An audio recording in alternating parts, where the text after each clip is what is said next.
Hi, it's Alaska Granny. I'm down in the lower 48. I'm spending some time in my trailer, and one of the benefits of coming to the lower 48 is they have the Dollar Tree. So I did a massive haul for prepping supplies to add some things. You know, wherever you are, if you're spending any length of time, you need to make sure that you have supplies where you are, not just at your home. If you're not at your home, if you're away, even if you're staying with somebody, perhaps buy some things for them so you can make them more comfortable and make sure that they are taken care of. That can help make everybody's life a little easier if something happens. For example, I've only been here a few days and we've already had a power outage, and right now we're having a, what do they call it? Atmospheric river. It's absolutely pouring rain. So if you can hear the pitter patter of little raindrops on the roof of my trailer, yeah, please understand that you are experiencing an atmospheric river with me. So let me go ahead and unpack my big old bag from Dollar Tree. You can't believe all the stuff that fit in one paper bag. First, I'll show you the items that I bought for prepping supplies. First thing I bought was diamond braid rope. It's 40 feet long. This stuff is so sturdy, and for $1.25, you can't go wrong. And one of the things that I discovered, I have several of these in Alaska, and then when people would come over and they need rope for something, I didn't mind giving one of these to one of my friends and acquaintances because it's only $1.25. It's super high quality rope, and you need to tie it on your loads if you're going somewhere in your pickup or whatever. They also make great clotheslines. You can use it to tie on your dog and hook him to a tree so he can't escape. These are great quality ropes.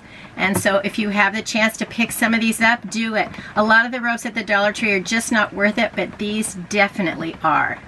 Something I'd never seen before was a candle snuffer. I used to have one of these years ago, and they're so handy, especially now that we are entering power outage time. We might need to use candles, and so to have a little snuffer that allows you to put out a candle rather than blowing it can really be helpful. One thing to know when you're blowing out a candle is put your finger in front of the flame and then blow it. If you just blow against the flame, then you're blowing the hot wax, and you can spread wax all over without meaning to. So put your finger in front of the flame and then blow, and it helps the air go around your finger, put out the flame, and it doesn't spread the wax. But one of these is super handy too, and for $1.25, why not?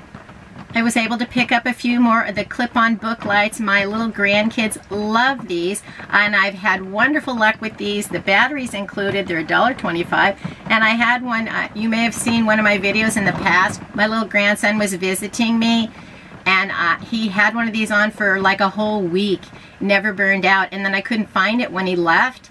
And about a week after that, I found it. It had dropped behind the nightstand. And guess what? It still worked. These things go forever. It's a fantastic little light. It's great for little kids. They can clip it on to their bed even. So these would great little emergency lights if the power goes out. It's also nice to have a tiny little light in the dark if you want to read or you're scared and you want to have a little bit of light. These are fantastic. Light bulbs have become ridiculously expensive, and I found some 60-watt LEDs. They had some other wattage, but the 60-watt is the one that I chose today. I had some spotlights outside of my house in Alaska, and my neighbor looked at them and said, "You definitely need to get rid of these. These are gonna kill you on the electric bill. You need to get some LED lights." And I looked them up, and sure enough, those were rated to cost $10 a year. And so I can replace them with a simple bulb that's only going to cost $1 a year. If you look on the package, they will compare how many lumens it is, what is the price that this is probably going to cost you in a year. Some of them cost less, like the 40-watt is going to be less expensive, but I needed more light for some of my purposes. So I picked up 4 of the 60-watt bulbs at only $1.25 each, and when I went to the store in Alaska, it was like $15 for 4 bulbs, so I was certainly glad to be able to pick up some of these. Cold and flu season is here. I picked up a couple of bottles of the cough syrup. I like this kind. It works well. It's a small amount. I can even put them in my suitcase when I travel, and then I have it. I don't have to worry about hauling a great big bottle around if I should get a cough.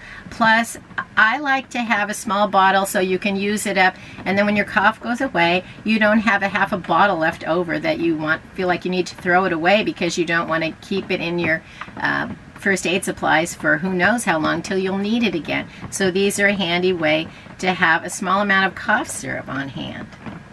Look what the powdered drinks. I found these sun-kissed vitamin C. There's no sugar, no aspartame. I picked them up before and they're quite tasty. You just add them to water and you're getting some vitamin C. These are easy to store with your prepping supplies, with your water. You can even stick a few in your bug out bag in case you get water along the way that tastes nasty. Then this can help disguise the flavor and also give you a little bit of vitamin C. Your body can't store vitamin C. It's an essential nutrient, and so get some vitamin C each day. And if you can't get vitamin C with your fresh fruits and vegetables, then you're going to have this on hand. Dollar Tree is also a great place to pick up foods for your bug out bag, for your grab and go 72-hour kit. You want to have 3 days worth of food, or 72 hours. When I see easy to go, open and eat, grab and go food, I like to pick them up in 3 so that I have the 3-day supply.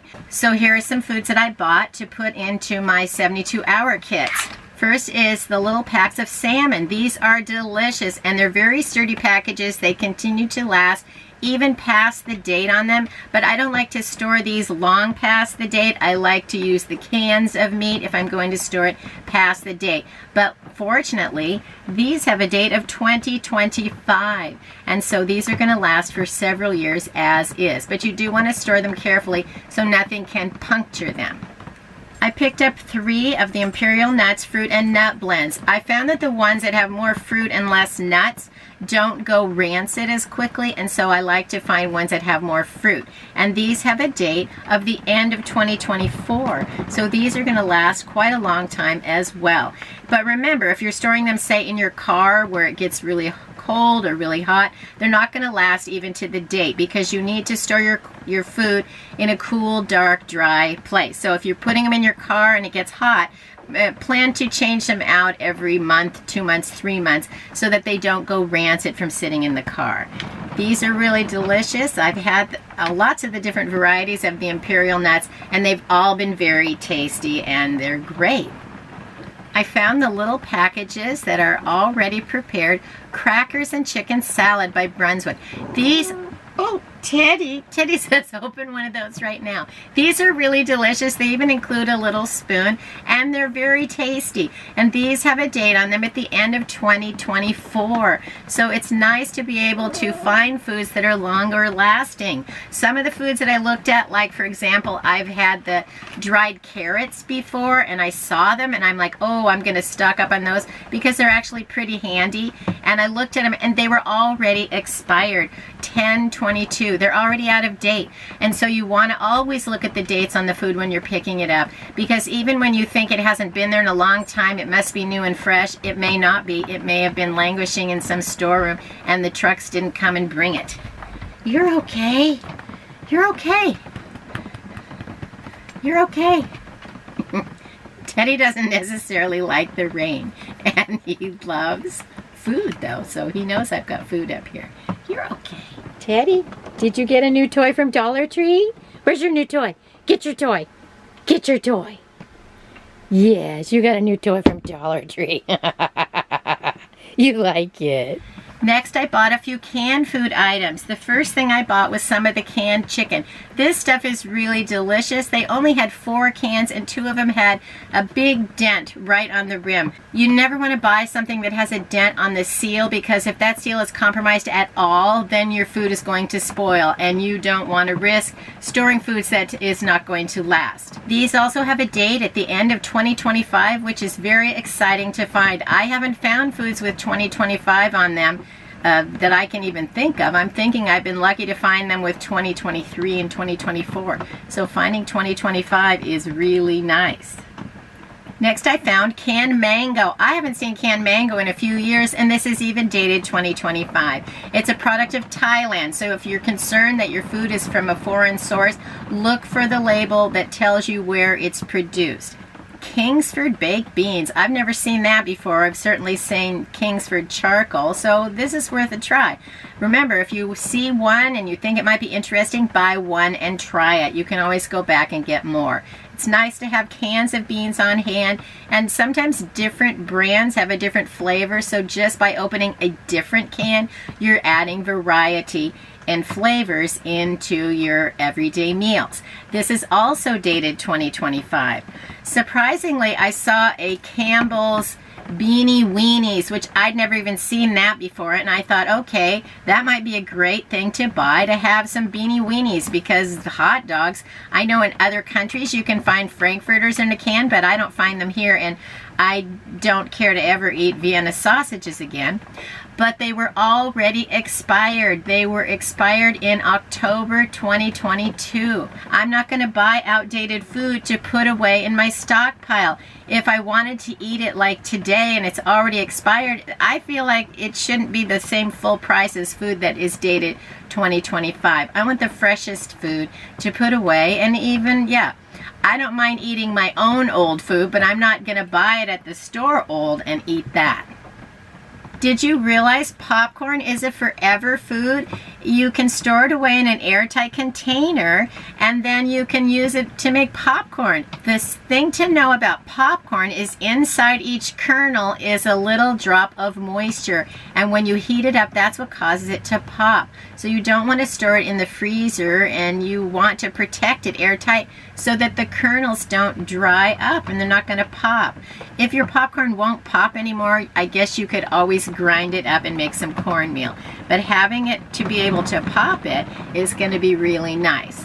So what I also have is, the other day I made some pasta with some pasta sauce, and I used the Classico, which I like these because it's a regular canning size lid. And so I like to store these because the lids work great.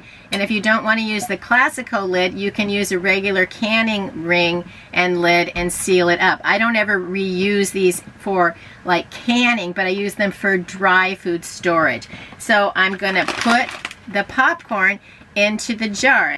I was thinking the one bag looked like it wasn't going to fill the jar completely, so I went ahead and bought two, and I'm hoping that they'll both fit in this jar.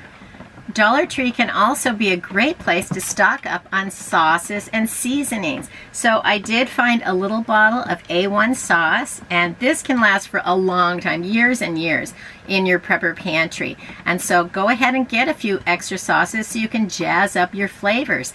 Then I also stocked up, I bought 16 different kinds of seasonings. 2 of the garlic powder, 1 chili powder.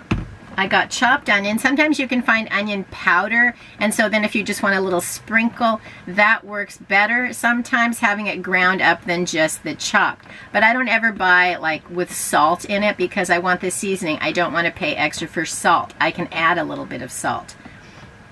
I got some black pepper, some parsley flakes. What's this one? Cilantro, oregano, cumin. I bought 4 paprika because this is great if you want to season and smoke your meat. It takes a lot of paprika in some of the recipes that I have. One of the recipes that my son-in-law absolutely loves is the smoked rotisserie chicken, and I'll put a link to that video if you're interested in it, where I made a rotisserie chicken rub.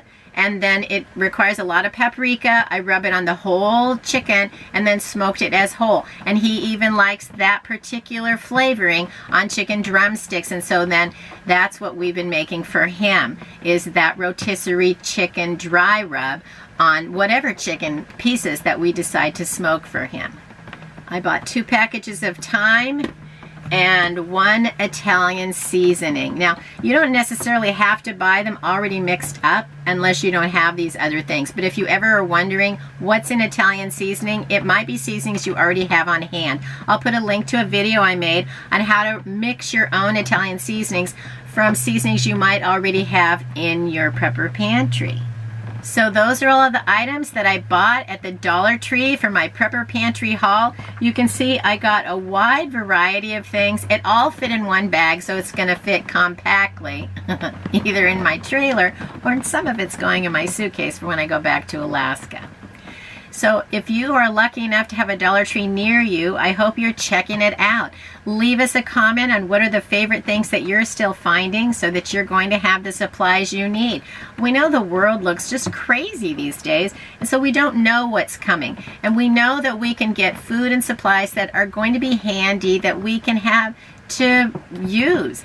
Some of these seasonings have not been available at Dollar Tree, and if you go to the regular store to buy them, they're usually far more expensive. And so it's nice to have the supply of the things that you want. So while things are still available, they're still affordable, pick them up, 1 or 2 items every time you go to the store. The more that you have on hand, the more secure your future is, so that if things become in short supply or they become too expensive, you'll still be able to provide the meals and supplies for your family, and which gives you the comfort of having the basic needs met, so then you can figure out what to do next in an emergency situation. If you enjoyed my video, I hope you'll share it with someone else you think might like it. Please subscribe to the Alaska Granny channel.